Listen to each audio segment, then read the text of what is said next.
என்ன அர்த்தம்? உதவி செய்யாமல் திராட்டில் விடுவது, அதான் கைவிடுவது. கைவிடாமல் இருப்பதுன்னா என்னது? கூட இருந்து உதவி செய்வது. தேவனால் கைவிடப்படுறது தான் ரொம்ப மிக மோசமான ஒரு நிலை. நீங்கள் அதை ஒத்துப்பீங்கன்னு நினைக்கிறேன். ஒருவேளை உலகமே உங்களை எதிர்த்து நின்னா கூட, எல்லாரும் உங்களுக்கு விரோதமாக இருந்தால் கூட, தேவன் உங்கள் பட்சத்தில் இருப்பாரானால், தேவன் உங்களோட உங்களுக்கு தோட நின்று உங்களுக்கு உதவி செய்வார்னா நீங்கள் எல்லாத்தையுமே ஜெயிச்சிடலாம். யாரும் எதுவுமே உங்களை தடுத்து நிறுத்தவே முடியாது.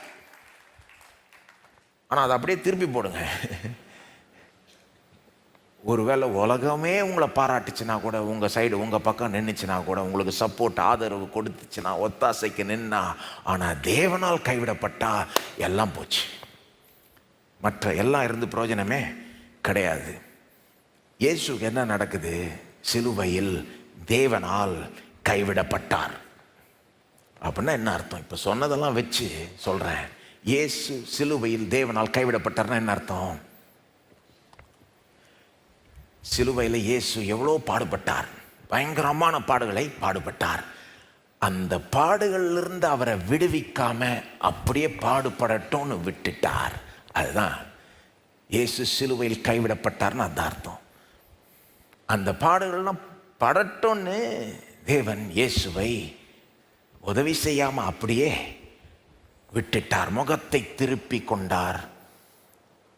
உதவி செய்கிற விதத்தில் பிரசன்னமா இல்லை அவரு. சொல்ல போனா பாருங்க, இயேசுக்கு சில பாடுகள்லாம் மனுஷன் கொடுத்த பாடு. அந்த சாட்டையை வச்சு அடிச்சான், வாரநாள் அடிச்சான், சதகிளியே அடிச்சான், முட்கிடத்தை தலையில வச்சு கோல்னால் அவருடைய தலையை அடிக்கிறான்.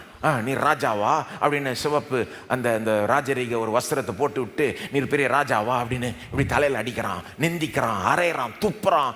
இதெல்லாம் மனுஷன் பண்ண கொடுத்த பாடுகள் பாருங்க. கை காலில் ஆணி அடிக்கிறான், அவமானப்படுத்துகிறான் ஊருக்கு முன்பாக. மனிதர்கள் எவ்வளோ பாடுபடுத்தினார்கள். அதிலிருந்து அவரை விடுவிக்காம தேவன் அவரை அப்படியே விட்டுட்டார். ஆனால் அது மட்டும் இல்லை, எவ்வளோ மனுஷன் பாடுபடுத்தினா கூட இயேசு அதுக்கெல்லாம் ஒரு வார்த்தை சொன்ன மாதிரி தெரியல.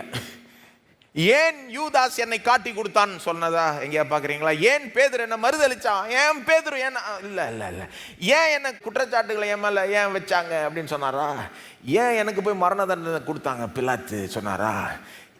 முட்கிடத்தை ஏன் வச்சான்? ஏன் வாரநாள் அடிக்கிறாங்க சொன்னாரா? இல்லை இல்லை, மனுஷன் எவ்வளோ பண்ணுறான், அவர் ஒன்றும் சொல்ல.